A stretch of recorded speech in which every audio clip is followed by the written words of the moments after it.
नमस्कार साथियों, एक बार फिर से आपको और आपके सभी दोस्तों को एपेक्स क्लासेस के इस बेहतरीन प्लेटफॉर्म पर हार्दिक स्वागत है और अभिनंदन है। ठीक है, तो लास्ट वीडियो में हमने कुछ दर्पण के सूत्र एवं आवर्धनता यानी कि मैग्निफिकेशन के न्यूमेरिकल क्वेश्चन पर डिस्कस किया था और एक क्वेश्चन मैंने आपको होमवर्क के तौर पर भी दिया था जो आपको सॉल्व करना है, उसको प्रैक्टिस करना है। निरंतर जब आप इन न्यूमेरिकल क्वेश्चन को सॉल्व करेंगे तभी आप बोर्ड एग्जाम में इनको आसानी से कर पाएंगे, क्योंकि ये भी कुछ मैथ्स के ही रूल्स को फॉलो करते हुए आपको करने हैं। ओके, अब हम इसके आगे हम एक नया और इंटरेस्टिंग टॉपिक लेंगे जिसका नाम है अपवर्तन।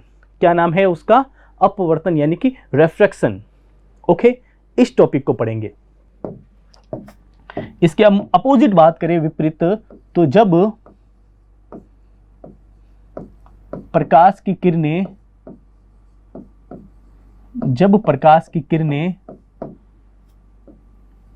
सघन माध्यम से, जब हम इसके विपरीत कर रहे हैं, सघन माध्यम से विरल माध्यम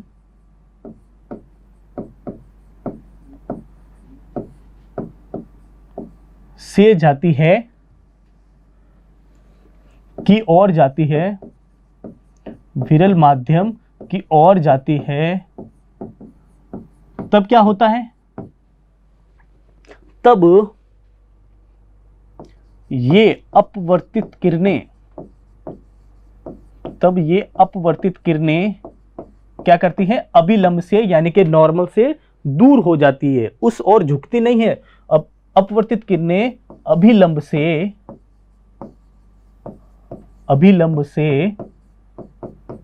दूर हो जाती है, अभिलंब से दूर हो जाती है। ठीक है, अभिलंब से दूर हो जाती है। ये इसके अपोजिट क्या कर रही है? सघन माध्यम यानी कि डेंसर मीडियम। ठीक है, डेंसर मीडियम से किधर जा रही है? रेयर मीडियम की ओर, रेयर मीडियम की ओर जा रही है। ठीक है, तब ये क्या करती है? अभिलंब से दूर हो जाती है। तब ये क्या करती है? अभिलंब से दूर हो जाती है। देखिएगा, ये आपके कांच का टुकड़ा हो गया या कांच का गुटका हो गया।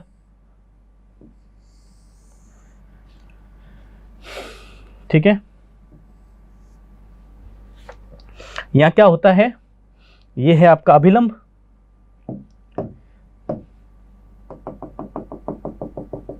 ये क्या है? अभिलंब। ये आपतित किरणें अपने सघन माध्यम में है। ठीक है, पहले कहां है? ये अपने सघन माध्यम में है।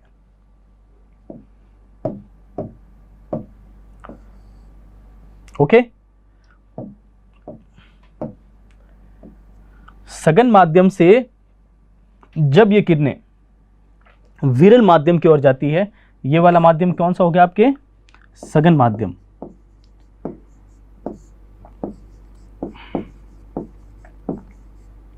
और ये बाहर का माध्यम कौन सा हो गया हमारा? विरल माध्यम।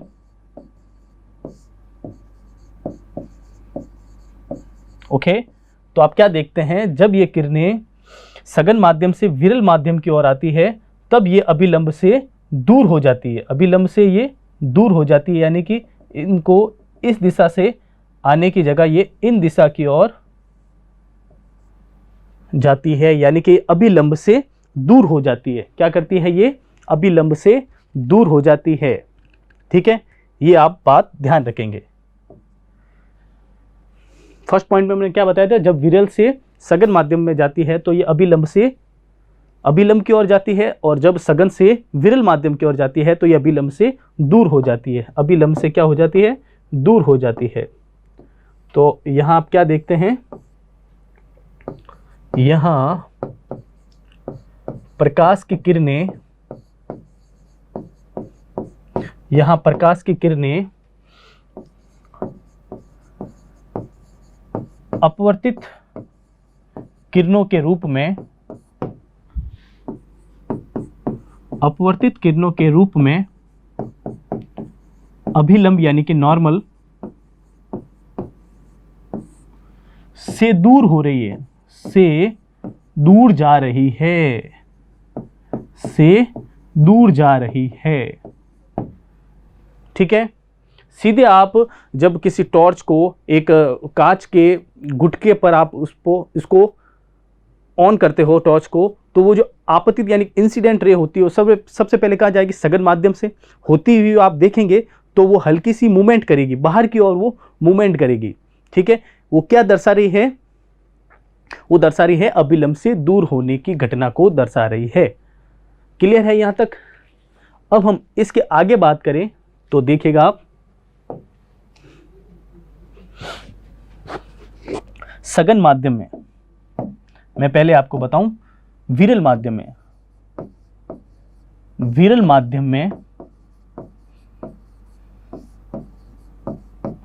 प्रकाश की चाल क्या होगी और सघन माध्यम में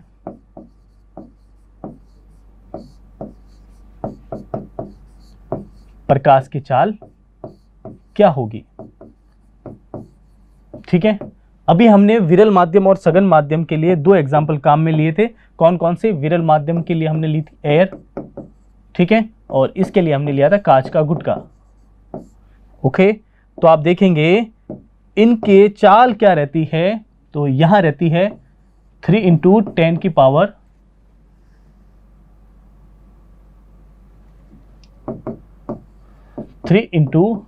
पावर 8 मीटर प्रति सेकेंड, ये प्रकाश की चाल रहती है इसमें। ठीक है, और अगर हम सघन माध्यम की बात करें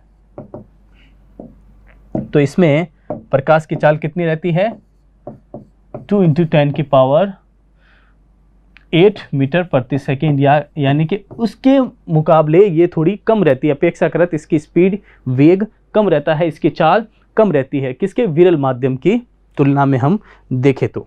आगे हम एक और बात करें इसकी, देखिएगा आप, जैसे ये कांच का गुटका हो गया, ठीक है, ये क्या हो गया, कांच का गुटका।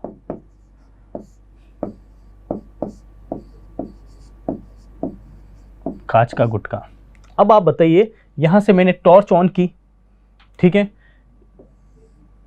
इस टॉर्च से आता हुआ ये प्रकाश किस अभिलंब की दिशा की ओर आता हुआ प्रकाश जब विरल माध्यम से सघन माध्यम की ओर जाता है,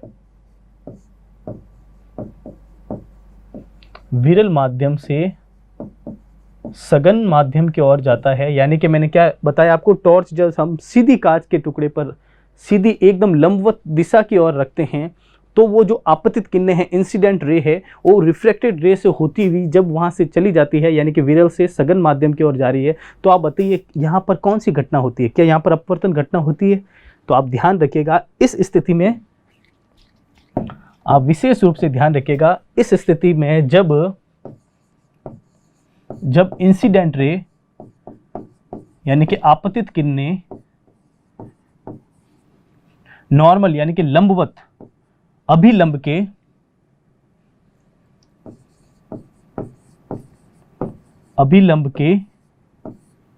दिशा में जाने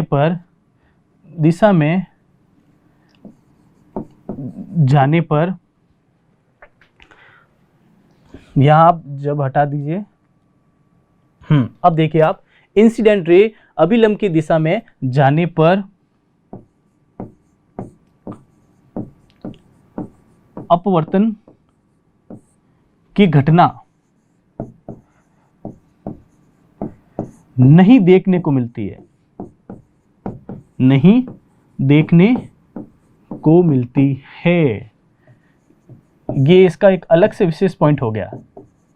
यहां आप रिफ्रैक्शन की घटना नहीं देखेंगे, यानी कि यहां आप रिफ्रैक्शन की घटना यहां आप नहीं देखते हैं।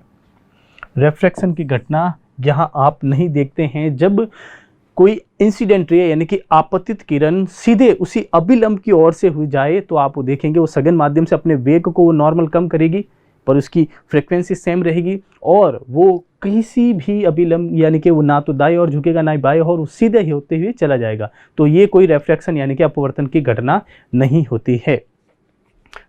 क्लियर है यहाँ तक? इसके आगे हम देखें तो देखिएगा आप, इसके आगे आता है अपवर्तन के नियम। क्या आता है इसके आगे? अपवर्तन के नियम। अपवर्तन के नियम यानी कि law of refraction. Law of refraction, ठीक है। फिर से हम वही कांच का एक टुकड़ा ले लेते हैं, ये आपके अभिलंब हो गया। ओके, इसको हल्का सा बढ़ा लेते हैं।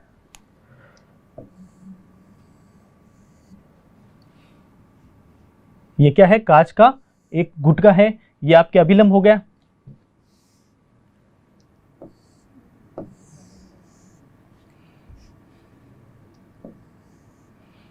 ठीक है, और ये आपके इंसिडेंट रे है।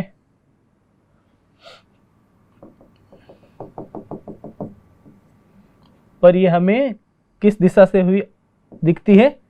इस दिशा की ओर चलती हुई दिखती है। ठीक है, अपने पथ से विचलित हो जाती है। ये अपवर्तन की क्रिया है। यहां आप क्या देखेंगे? देखिएगा, ये है आपका विरल माध्यम,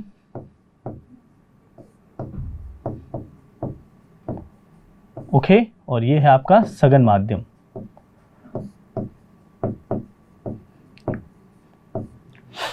यहां आप क्या देखते हैं? ये कोई टॉर्च है, प्रकाश की किरणें आ रही है, यानी कि ये क्या है? आपकी आपतित किरणें, इंसिडेंट रे, आपतित किरणें।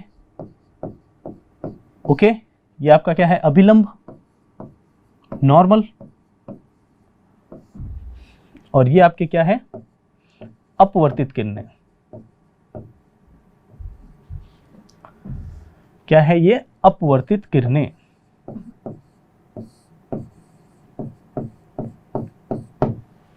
ओके, आगे देखें तो आप यहां हमें खास बात क्या देखने को मिलती है? इनके कोण।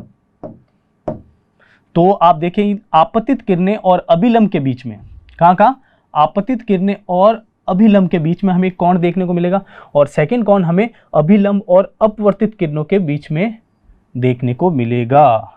ठीक है, तो इस कोण को हम कहेंगे आई। इंसिडेंट रे पर बना हुआ है इसलिए ये आपतन कोण हुआ, और जो अभिलंब और अपवर्तित किरणों के बीच में बना वो होगा स्मॉल आर, यानी कि अपवर्तन कोण। ठीक है, हम इनको क्या कहेंगे? ये होगा आपके आपतन कोण। आपतन कोण कौन सा एंगल होगा? ये आपतन कोण। ठीक है, और ये होगा आपके अपवर्तन कोण। अपवर्तन कोण, ठीक है, कौन सा एंगल होगा? ये अपवर्तन कोण।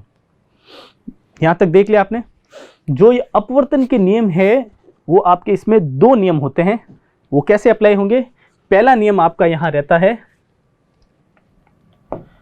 देखिएगा आप, पहला नियम क्या रहेगा आपके?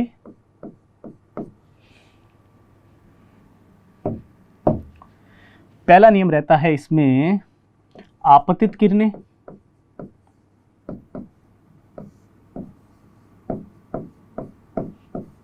अभिलंब यानी कि नॉर्मल, सॉरी, और अपवर्तित किरणें।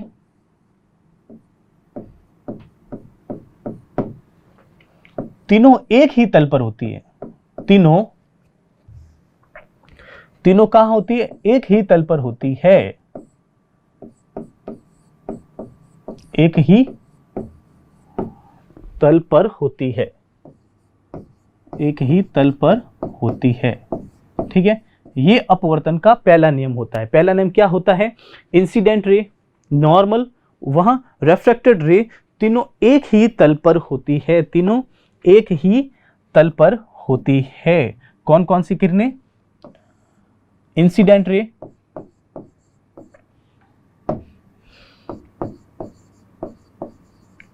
इंसिडेंट रे, ओके, नॉर्मल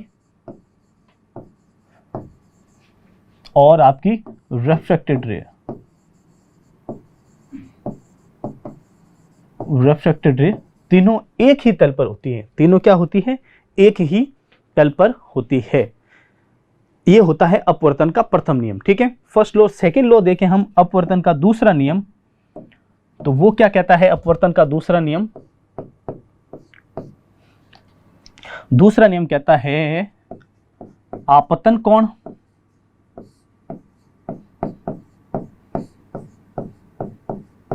और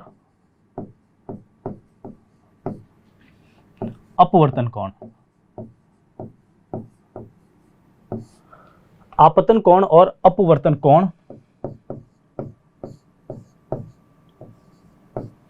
आपतन कोण और अपवर्तन कोण के मध्य संबंध बताया जाता है। क्या बताया जाता है हमें? आपतन कोण और अपवर्तन कोण के मध्य संबंध बताया जाता है, मध्य संबंध बताया जाता है। ओके, इसे कहते क्या है? तो आप ध्यान रखिएगा, इसे कहते हैं स्नेल का नियम। स्नेल का नियम, स्नेल का नियम कहते हैं। स्नेल एक वैज्ञानिक थे, स्नेल का नियम कहते हैं। ठीक है, इसे क्या कहते हैं? स्नेल का नियम कहते हैं। यहां तक क्लियर है आपके? अब आप आगे देखें तो ये स्नेल का नियम क्या होता है? स्नेल का नियम क्या होता है? स्नेल का नियम क्या होता है?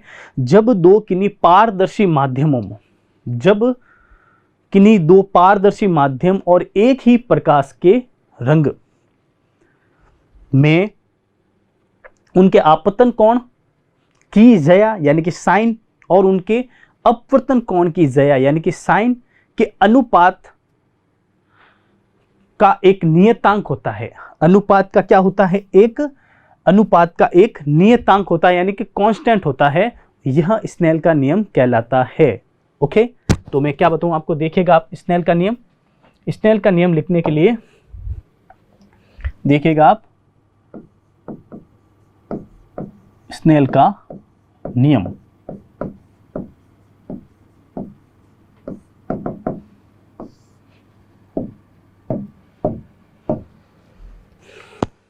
इसमें देखें तो आप किन्हीं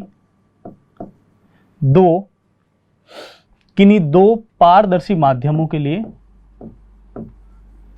किन्हीं दो पारदर्शी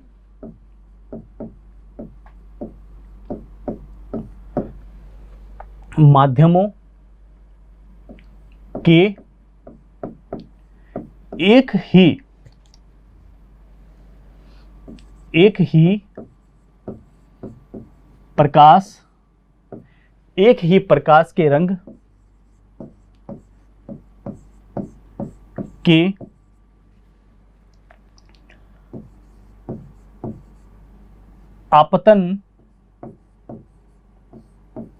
आपतन कोण की साइन।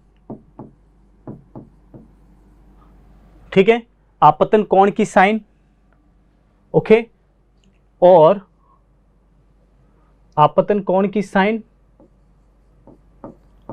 और अपवर्तन कोण की साइन का अनुपात नियतांक होता है, का अनुपात नियतांक होता है।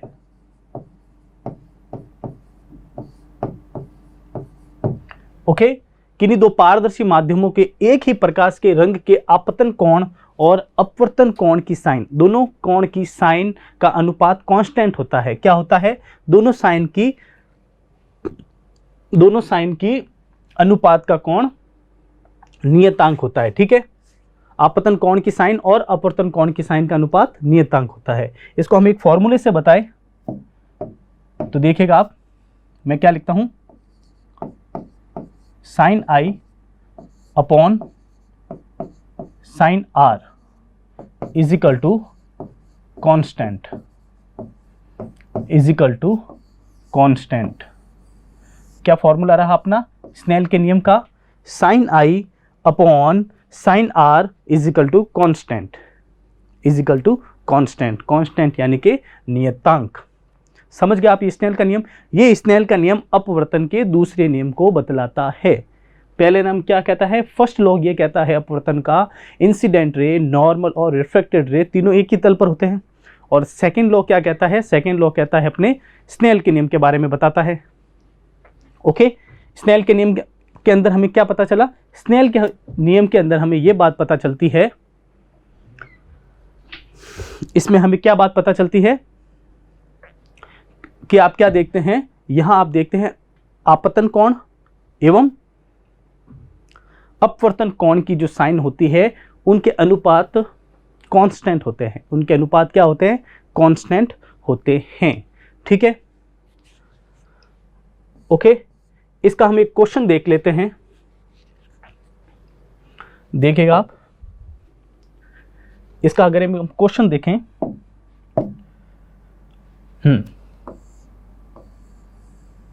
ये कांच का गुटका हो गया, ये आपकी आपतित किरण, ये अभिलंब हो गया, ये इस दिशा में जा रही है और यू आगे आई।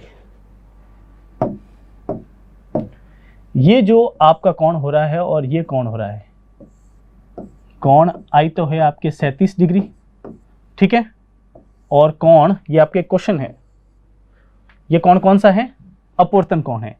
ये है आपके कोण R is equal to 40 degree.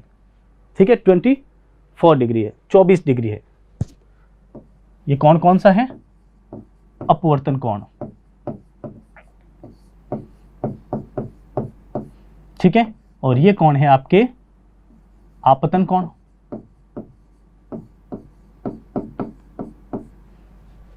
अब आपको यहां क्या बताना है? यहां आपको बताना है कांच का अपवर्तनांक। क्या बताना है आपको? कांच का अपवर्तनांक बताना है। और इस क्वेश्चन के बाद हम कौन सा टॉपिक पढ़ेंगे?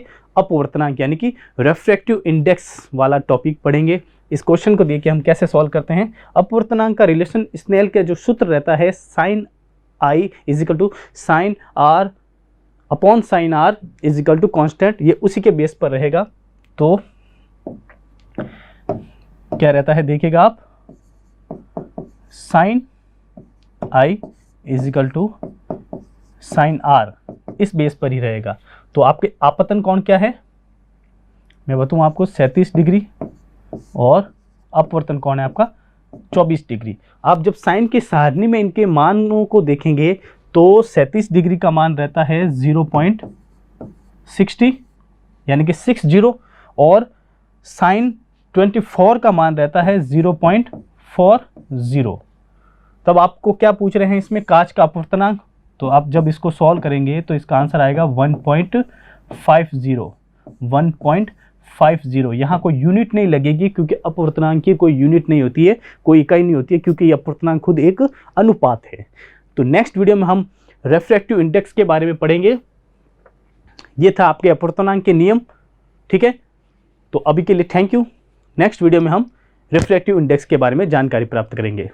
ओके, सब्सक्राइब करें हमारा apex classes edutech YouTube channel, साथ ही बेल आइकन को क्लिक करना बिल्कुल ना भूलें ताकि आगे आने वाले सभी यूट्यूब वीडियोस की अपडेटेड नोटिफिकेशंस सबसे पहले आपको मिले। Apex classes edutech, subscribe now.